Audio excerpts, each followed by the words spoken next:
I have been inundated with people asking, get the Tate brothers on to tell their prison stories in depth, man. We are fundamentally a prison channel that went down the rabbit hole of the Matrix with David Icke. So viewers, you're in for an absolute treat. But the Matrix has revealed itself on the way here. As many of you know, Michael Francis was supposed to be here with us today. 2 days before we schedule a sit down with Andrew, he gets his passport confiscated by the American authorities. Can you believe it? And they say the Matrix doesn't exist. Come on now. It's quite obvious.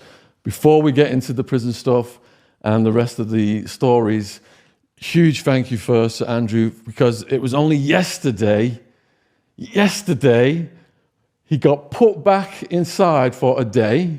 Yeah. We'd already booked to come out. We were like, what is going on?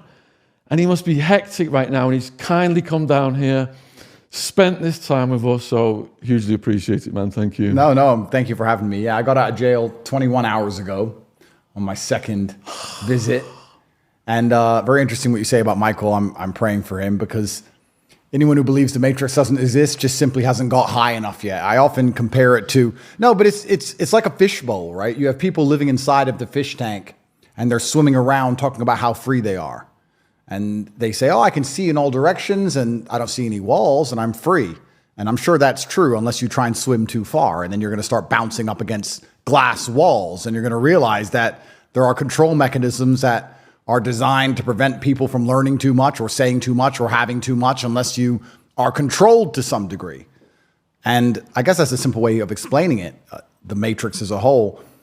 I actually was having this conversation with Tristan the other day that I feel like this whole generation of people becoming famous on their own merit and on their own back. I say generation, it's probably only about 6, 7 years old that a podcaster or somebody can come along and garner international attention without needing a gatekeeper as such. I know you're still on YouTube, but YouTube to a degree is still a gatekeeper. You said about David's been banned.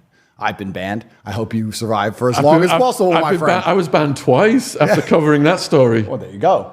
So if you work in traditional entertainment industries, there's a gatekeeper. There's a manager or a producer or a director or a record label or a sports team, whatever. There's somebody who you've signed that contract with who will prevent you from doing things or saying things they don't want you to say. Otherwise, it's all over. There's a gatekeeper. And now we've entered a generation, or we've entered a time where people can come along, become famous on their own back, of their own merit, especially with Rumble and X, these other platforms. You can avoid gatekeepers. And that is very aggravating to the people who only want certain ideas purported. So their answer to that is lawfare. Their answer to that is the legal system.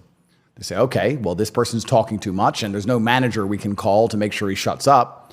Let's try and bribe him with some money. Let's try and get him a sponsorship contract. Let's get him under someone's heel. If the person declines such a sponsorship contract, then the answer after that is to try and shut you up, ban you everywhere. And if that fails, the only move they have left is to put you in jail. And what they'll do is they'll go to the legal system, they'll assign a prosecutor, and they'll say, do whatever it takes to ruin this person's life. And he'll do his very best. And that's why I talk about the fish tank, because people are swimming around inside of the water and they believe the legal system is fair. And they believe that everything you're told in the news is true.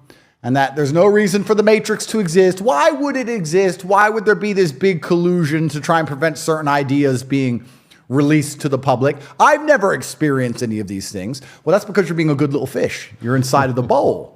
If you try and go too far, you'll start bumping up against the glass wall, and the glass wall can be your social media accounts, it can be your bank accounts, it can be your freedom to live and breathe, because they will throw you in a cell. And I guess, perhaps I don't want to be too forgiving. I'm often called too nice. I don't even know this. I'm called too nice far too often. But I sit and I analyze, and you have to understand that although they're destroying my life, I don't take it so personally, because I very much understand why they're doing it. And I understand the enemy I have chosen. I feel like the best thing I can be in this situation is to not be emotional about what's happening to me. Because if I'm emotional, I don't think it allows me to think rationally. And I look at it very simply, and I ask the people at home who don't believe in the Matrix, think of it this simply. If you owned a company and you had members of staff, and you wanted your members of staff to act in a certain way, and you had a couple members of staff who continually defied your orders and wouldn't do as you told them or asked them to do, even though what you need them to do is to the best interests of the company as a whole. They're coming along and acting different than you want them to act, and it's damaging your bottom line. you would fire them. Well, you can think of the world as a company, and they have decided that certain ideas are good for them. I disagree. They've decided that certain moral standings and geopolitical decisions are good for them. And of course, I disagree. And I'm the bad employee. And unfortunately for them, people are listening to me talk. So now I'm inspiring a little rebellion around the water cooler on the lunch break. And they've thought, well, we have to stop this. And they've come along and are using the tools they have at their disposal. And first, they're going to slander you and cancel you everywhere and try their very best to convince the world you're a bad person. And if that fails, they will throw you in jail. And I understand why they're doing what they're doing. I'm not personally offended, if that makes sense. I understand the battle I'm in. Maybe I should be offended. Maybe I should wake up and say they've taken all my money and they're taking me away from my children. They're wasting my life. Maybe I should care. But when they come to arrest me, I'm very much like, well, this is the game we play. It's like losing a character, and it's like losing a little piece in checkers. You took my piece. Like that's the game. And perhaps I'm too rational about it. But anybody at home who doesn't understand that it's really that simple, that if you owned a company, you wouldn't allow bad employees to inspire a rebellion against the company. And the governments don't allow individuals to speak too much truth about how evil these governments are. Now, the problem with all of this is that I'm on the right side of history and I'm right and they're wrong and they're genuinely evil. That's the problem with all of it. The problem with all of it is I'm actually the good guy. But they don't see it that way. They see themselves as the good guy. I am the bad guy because I will not wear a dress. And therefore, I must pay the price. Yeah, it's an inversion. Let's get back to the Matrix then. Let's go into the prison stuff first. So on the day of your arrest, the first arrest, not yesterday, what were you looking forward to the most in your life? What were your plans? I had a flight booked for that day. I had a jet on the runway, fully fueled. I was intending on flying back to Dubai. I only came to Europe for 4 days. I came to London to have a conversation with Piers Morgan. And then I stopped in Prague, and then I stopped in Vienna. And then from Vienna, do I fly directly to Dubai? Because I intend on being in Dubai for the next 3 or 4 months. But then I decided to repack my suitcase. I thought, I've had the same clothes for a while, and I'm filmed everywhere I go. It's all on TikTok. I should probably change.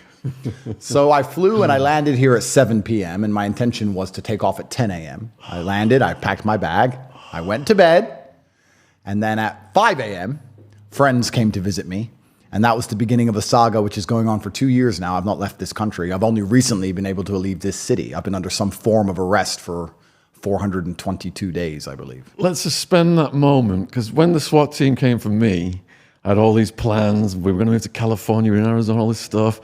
Door smashes down, they open up, and it's like time slows down and everything goes upside down. Yeah. Did something like that happen for you? I'll be honest with you. The first emotion I felt was relief, because when I heard the door getting busted in, I grabbed a machete near my bed and I thought it was the other guys.